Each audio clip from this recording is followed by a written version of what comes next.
Hello? Hi, is that Mike? Hi, hello. Hey man, this is Levi calling from Sticks to Stones in Brisbane, Australia. How you going, my friend? Oh, I'm very well. Thanks for calling. Looking forward to talking to you. Cool, man. Yeah, I did a few interviews with Michael and Russell when the album came out, but I didn't get a chance to talk to you, and I talked to them about a possible tour, and there was no definite answer, but now there is, and you're coming to Australia. Are you looking forward to it? Oh, yes. You know, we've since the band began our career, you know, we've always wanted to play in Australia, and over the years, you know, there's been some talk back and forth from promoters with our manager, and for some reason, things just never worked out. And so when I heard that we were confirmed for a few Australian shows, we were all really, really happy about it. I wish there could have been more than just two, but I guess maybe next time we can get to the other areas. Yeah, well, I'm actually from Brisbane, and that's one of the capitals that you won't be playing. But I think I might be a good excuse for me to come down to Melbourne. I'll see if I can do it. My brother lives down there, so it's always a good excuse. That's cool. Yeah, that would be wonderful, bro. Yeah, what can we expect from the set list? Your album's been out for close to a year now, and I've been really digging that. It's kind of like a mix of everything you guys are known for, the heavy stuff, the ballads, everything in between. Yeah, what songs can we expect? Well, the band really hasn't talked about it yet, but, you know, we want to, since we've never been to Australia, we want to give you guys a nice kind of greatest hits kind of tour, you know, so since you've never heard any of the songs live, we'll try to give you some songs from each of the albums, and hopefully that will please enough people, although you can't please everybody, but we'll try. Yeah, for sure. Do you still play a lot of the old stuff live, the Damnation Game and Divine Wings of Tragedy, those albums? You know, we haven't done the Damnation Game stuff, but we always will play something from Divine Wings of Tragedy. Yeah. We usually will do a couple of songs off there because it's one of our, it's one of the albums. It's like a fan favorite, so you know, we're always happy to play it. Awesome stuff. You know, you've got some. You guys are known as, you know, a fast technical band. I think there was one song on the last album. It was the title track, Iconoclast. I remember the first time listening to that album, I was just blown away by that riff. I'm like, you know, I thought I'd heard everything. I'd heard Dragon Force. I'm like, you can't get any faster. And then I heard that. I'm like, holy shit. What's the most difficult song for you to play?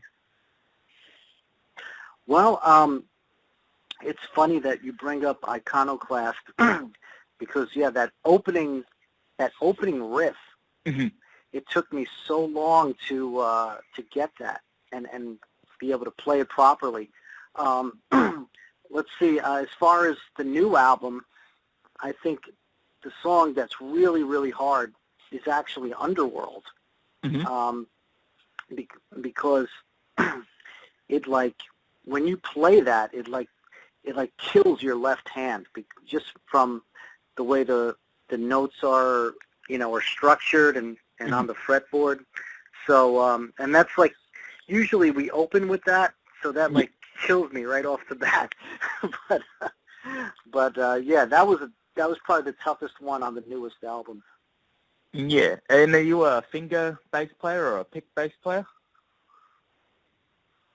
I've always played with my fingers. The only times I'll play with a pick, maybe if something is like so fast where I just can't get it there. But 99% of the time I'll play with my fingers. Awesome stuff.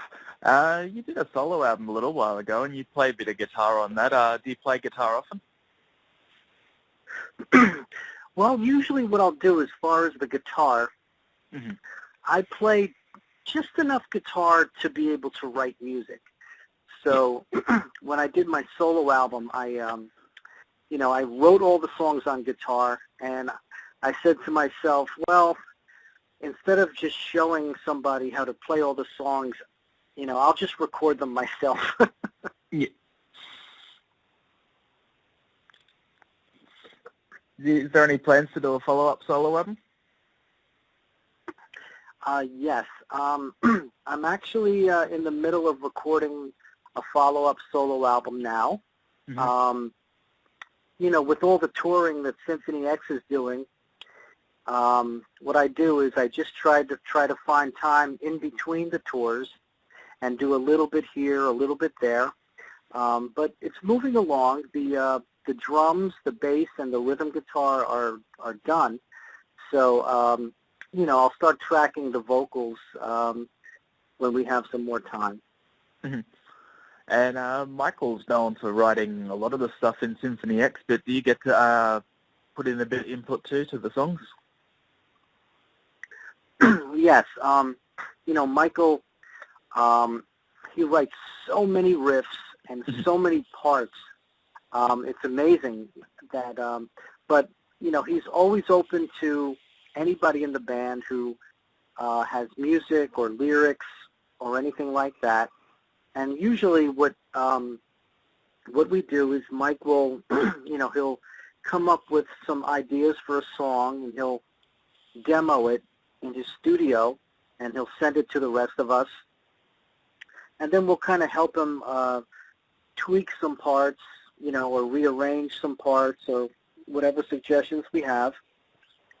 And then when we record it, the rest of the guys will put our kind of influences into the song, and then it becomes our own. Awesome stuff. You've obviously been playing bass a while, but do you remember when you first started out? Was there like a particular bass player that you really looked up to? Oh, sure. The reason I picked up the bass was my father took me to see Kiss in New York City. Yeah. And when I saw Gene Simmons doing all these crazy things, and remember I was 13 years old, so this was amazing stuff to me to see, Gene flying around and spitting fire. So immediately I told my father to buy me a bass because I wanted to be like Gene. But then as I started playing, I learned a bunch of the Kiss songs to start. But then I moved on to, I started listening to Steve Harris from Iron Maiden, and then I started listening to Geddy Lee, to Geezer Butler, and, people like this. And I started to expand my style. And then, as time goes on, you always listen to different things. And, I guess in recent years, what I've actually been listening to a lot was I'm listening to a lot of Blackmore's Night, what Richie Blackmore does on the guitar in that band, and I've been picking it up on the bass, and been fooling around with that. But it's always cool to keep learning and keep listening to different things. Yeah, it's funny. I guess YouTube's been around for 10 years now, maybe a bit less, and I remember before YouTube came out, I literally thought there was just a handful of great shredders out there, and then I realized every 13-year-old kid can shred Dragon Force, and I was pretty blown away. What was your reaction when YouTube came out and, there was all these kids that were fast guitarists? Were you pretty amazed at, that kind of explosion? Yes, I was. It seems like there's so many shredders out there who could just play. It's like when I was younger, we were all trying to play all the fast stuff, like Yngwie Malmsteen, and it seems like the kids today coming up, they could just do it no problem, and they make it look easy. The only downside to that is, can they play a lead with some real feeling and some real emotion, instead of just, when you tell them, okay, don't play fast, play something that's really emotional and beautiful. So that's the only thing that I would like to see more from the younger kids. Yeah. A little more emotion, a little more feeling. Yeah, I fully agree with you on that point. So you will be here in October. Have you got any other big dates happening this year around the world? Yeah, this year is very busy for Symphony X.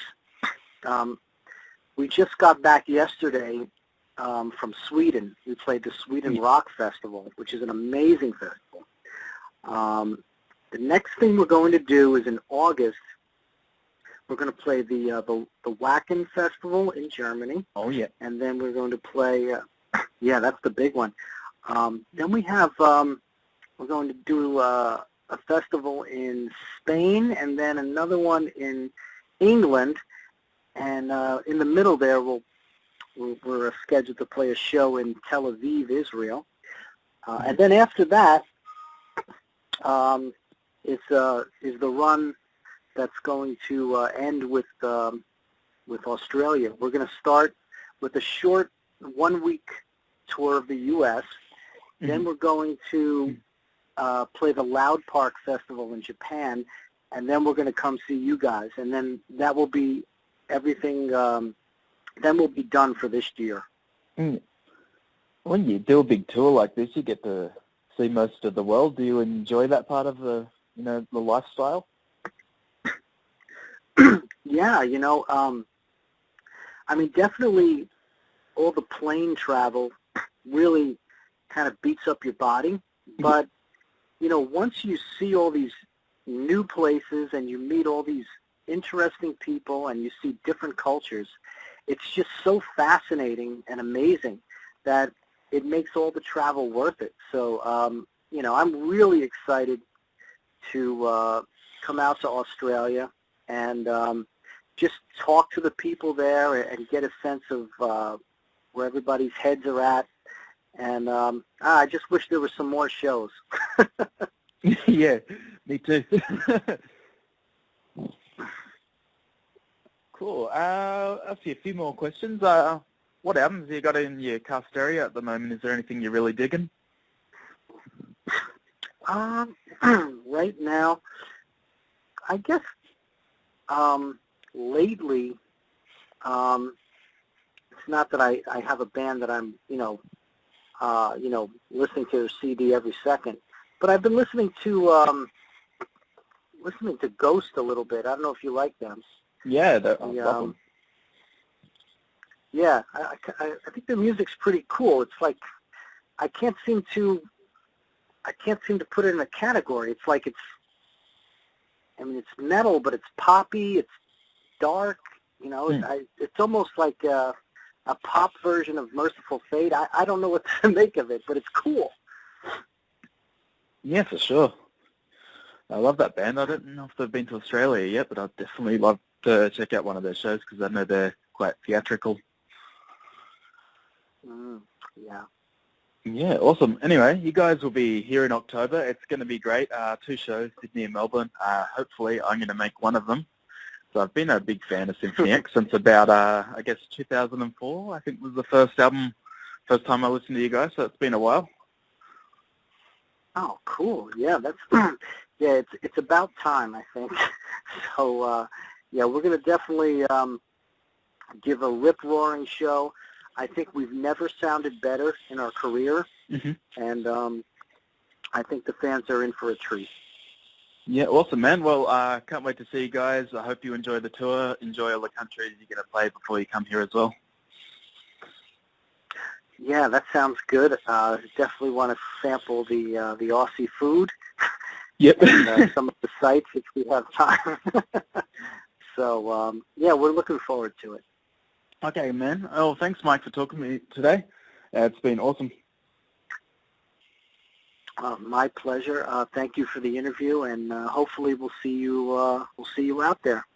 Okay, mate. Enjoy your day. Bye. Okay, thank you, my friend. Bye-bye now.